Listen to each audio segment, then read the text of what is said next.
Welcome to today's deep dive. Trying to figure out if two countries actually get along is, well, it's a lot like analyzing a couple's relationship. Yeah, totally. Like, do you judge them by their loud public arguments, what you see in the daily news? Or maybe you track their silent treatments? Right, like economic sanctions, or you could just look at how they consistently vote on shared household decisions over the years. Exactly. And our mission today is to unpack the data behind those global headlines. We are looking at a 2026 paper from the Journal of International Business Policy. And it's so interesting because it breaks down how researchers and multinational companies actually measure geopolitical risk. If you look at the wrong metric, you will completely misread the global map. Right, so let's get into it. Where do analysts even start getting an accurate read on those structural household decisions? Well, the historical gold standard is the United Nations General Assembly Agreement Index. Okay, so UN voting. Yeah, it basically tracks how often two countries vote the exact same way on global issues. It reveals that deep, slow-moving structural alignment between nations. But wait, looking at the data in the study, here's where it gets really interesting.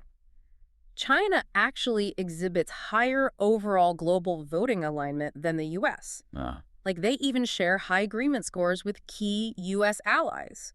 China and Germany agree more at the UN than the U.S. and Germany do. I mean, how does that make any sense? It really comes down to what the UN actually votes on. A lot of those votes center on economic development and non-intervention. Oh, I see. Yeah, and China aligns heavily with the global majority on those issues. Meanwhile, the U.S. frequently takes more isolated stances, particularly regarding global security. I mean, I have to push back a bit, though. Isn't UN voting highly symbolic posturing? Like, these resolutions aren't legally binding. It feels like cheap talk. I know it feels that way, but the data actually shows those long-term UN voting patterns reliably predict real-world foreign direct investment. Wait, really? It actually moves money? Yes, exactly. When nations align structurally on human rights, economics, or security, multinational corporations just feel safer putting billions of dollars into those markets. It builds economic trust. Okay, but foreign direct investment is like a decades-long game. If I'm a supply chain manager, I can't wait for an annual UN vote to find out if a critical trade route is about to close. Right, you need something faster. So how do companies measure sudden panics? They use the Geopolitical Risk Index, or the GPR. What does that do? It scans millions of newspaper articles looking for trigger words. Words like war, terror, or escalation. That sounds like like a geopolitical daily mood ring. That is a great way to put it. But since it's driven almost entirely by Western media, doesn't it create a really distorted, hyper-anxious version of reality? It creates a massive distortion, yeah.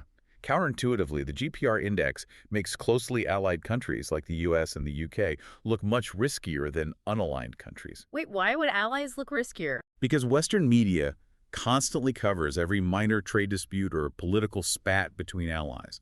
So it generates this steady stream of anxious headlines. Ah, while a stable but historically unaligned nation might have zero mentions. Exactly. They look perfectly safe simply because the Western press is ignoring them. So if the media index is just this noisy mood ring, why not look at actual physical government actions, like when countries pull the trigger and stop trading? Well, researchers track that using the Global Sanctions database. Sanctions are concrete actions, a hard economic barrier to trade. Right, so why wouldn't a concrete action be the best measure of risk? Because sanctions are a remarkably coarse, blunt instrument. If you rely only on sanctions, you miss the years of subtle decay in a relationship before the crisis actually hits. Like what?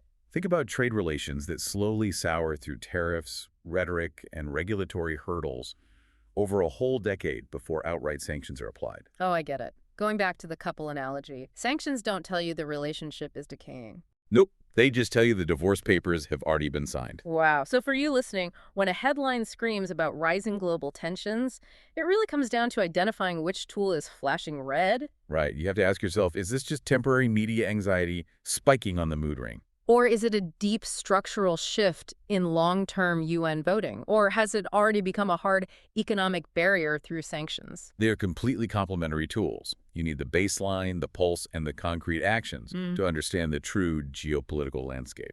Well, here is a final provocative thought for you to explore on your own. As multinational enterprises grow wealthier and more influential than some sovereign states, Oh, this is a great point. yeah, we soon need a completely new index, one that measures how corporations sanction countries rather than just how governments do. Right, measuring corporate action instead. Exactly. Because at the end of the day, whether you are analyzing a couple or a global superpower, the real test of a relationship isn't just how you argue publicly. It is who ultimately controls the bank accounts.